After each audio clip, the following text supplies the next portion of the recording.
తిరుమల శ్రీవారిని దర్శించుకున్నారు భారత ఉపరాష్ట్రపతి CP Radhakrishnan, AP CM Chandrababu Naidu. ఉదయం ఆలయం దగ్గర ఉపరాష్ట్రపతికి ఘన స్వాగతం పలికారు ఏపీ మంత్రులు, TTD chairman BR Naidu, EO Anil Kumar Singhal. తర్వాత కుటుంబ సభ్యులతో కలిసి ఆలయంలో శ్రీవారికి ప్రత్యేక పూజలు చేశారు ఉపరాష్ట్రపతి.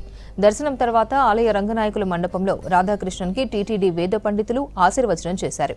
TTD chairman BR Naidu, EO Anil Kumar Singhal స్వామివారి ఫోటో అందించి శేషవస్త్రంతో సత్కరించారు.